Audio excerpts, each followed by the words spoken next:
चीन जुहाई air show में कई नए वेपन्स को प्रदर्शित करने जा रहा है।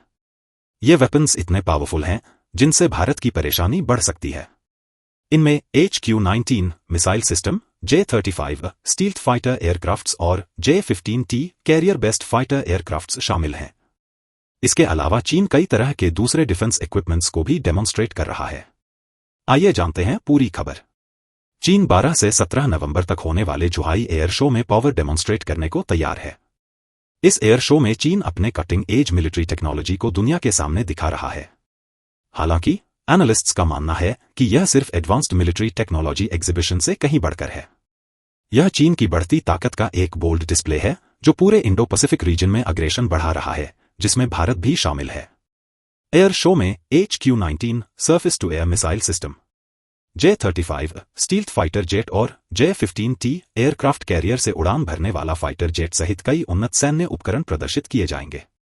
ये शक्तिशाली तकनीकें चीन की बढ़ती सैन्य क्षमताओं को प्रस्तुत करती हैं, जो क्षेत्र की सुरक्षा और स्थिरता को प्रभावित कर सकती हैं। HQ-19 missile system. Air show China 2024 में सबसे खास विशेषताओं में से एक HQ-19 surface to air missile system है। इस एडवांस्ड वेपन्स को बैलिस्टिक मिसाइलों को रोकने के लिए डिजाइन किया गया है, जो चीन की रीजनल सिक्योरिटी में एक बड़ी बढ़त को दर्शाता है। हाइपरसोनिक व्हीकल्स और दूसरे बैलिस्टिक मिसाइल खतरों को टारगेट करने वाली टेक्नोलॉजी के साथ HQ-19 चीनी वायुसेना की हाई स्पीड के अटैक्स को संभालने की एबिलिटी को स्ट्रेंथन करता है। HQ-19 मिसाइल सिस्टम की रेंज लंबी है और इसे सीधे लॉन्च किया जा सकता है, जो इसे दूर से ही एनिमी मिसाइल्स को मार गिराने की पावर देता है। यह डिफेंस सिस्टम चीन की बॉर्डर्स से दूर भी काम कर सकता है। इससे चीन को बहुत ज्यादा फायदा है, क्योंकि यह एक बड़ी मिसाइल शील्ड बना सकता है जो अन्य देशों को मिसाइल लॉन्च करने से रोक सकती है। भारत जैसे देश जो रक्षा के लिए बैलिस्टिक मिसाइलों पर निर्भर हैं, HQ-19 मिसाइल सिस्टम उनकी मिसाइल डिफेंस प्लान्स को बदल सकता है। चूंकि HQ-19 missile system advanced missile खतरों को रोक सकता है, इसलिए यह भारत की मौजूदा मिसाइल डिफेंस सिस्टम्स जैसे कि रूस निर्मित S-400 को चुनौती दे सकता है। J-35 stealth fighter jet. Air show China 2024 में चीन ने पहली बार J-35 स्टील्थ फाइटर जेट को सार्वजनिक किया है। इस फाइटर जेट को चीन के पड़ोसी देशों के लिए बड़ा खतरा माना जा रहा है। J-20 के बाद चीन के दूसरे स्टील्थ फाइटर के रूप में J-35 एक एक्सट्रीमली पावरफुल एयरक्राफ्ट है, जो एक साथ कई मिशनों को अंजाम दे सकता है। इनमें एयर सुपीरियॉरिटी, सरफेस टारगेट्स पर हमले करना, एयरक्राफ्ट कैरियर से उड़ान भरना शामिल है। यह अपने एडवांस्ड स्टील्थ डिजाइन और डेंजर्स का पता लगाने की एबिलिटी के कारण चीन की एयर पावर को कई गुना बढ़ा सकता है। चीन का J-35 फाइटर जेट को नेक्स्ट जनरेशन के फाइटर एयरक्राफ्ट के रूप में डिजाइन किया गया है। यह फाइटर एयरक्राफ्ट भारत के राफेल और अमेरिका के F-35 जैसे एडवांस्ड जेट को चैलेंज दे सकता है। यह पॉसिबल चेंज एशिया में एयर पावर बैलेंस को बिगाड़ सकता है।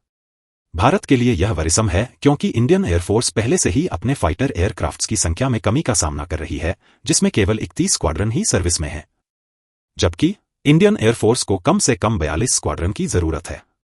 आने वाले वर्षों में MiG-21 और जगुआर को सर्विस से रिटायर के कारण स्थिति और ज्यादा वर्स हो सकती है। J-15T fighter aircraft. चीन का J-15T उसके कैरियर बेस्ड फाइटर एयरक्राफ्ट का एडवांस्ड वेरिएंट है। यह चीन के एयरक्राफ्ट कैरियरों की बैकबोन बन सकता है। J-15T में अमेरिकी नेवी की एडवांस्ड सिस्टम्स के समान इलेक्ट्रोमैग्नेटिक कैटापल्ट का उपयोग किया गया है, जिससे यह वेपन्स ले जाने और अधिक दूरी तक फ्लाई करने में कैपेबल है। इससे चीन की नेवी को इंडो पैसिफिक रीजन में अपनी पोजीशन को मजबूत करने में मदद मिलती है। वहीं भारत को अभी खुद के कैरियर बेस्ड फाइटर जेट को डेवलप करने में कई डिफिकल्टीज का सामना करना पड़ा है। इसमें सबसे बड़ी ऑब्स्टिकल फंड्स की कमी है। इसने भारतीय नेवी के फ्लीट के डेवलपमेंट को काफी स्लो कर दिया है। रीजनल स्टेबिलिटी के लिए खतरा। चीन की rapid military progress Asia Pacific region में अपने इन्फ्लुएंस को बढ़ाने की उसकी एम्बिशंस को शो करती है, जो प्रेजेंट सिक्योरिटी ऑर्डर को चुनौती देती है। एडवांस्ड एयर और मिसाइल टेक्नोलॉजी में चीन की प्रोग्रेस सिक्योरिटी अलायंस जैसे कि क्वाड, अमेरिका, भारत, जापान और ऑस्ट्रेलिया की टेंशन बढ़ा सकती है। क्वाड मेंबर्स फ्री और ओपन इंडो पैसिफिक को बनाए रखने के लिए काम कर रहे हैं। चीन की मिलिट्री एडवांसमेंट के साथ आसपास के देशों पर अपनी सिक्योरिटी स्ट्रैटेजीज को रिव्यू करने का प्रेशर हो सकता है, जिससे शायद चीन के बढ़ते इन्फ्लुएंस के साथ तालमेल रखने के लिए वेपन्स रेस शुरू हो सकती है।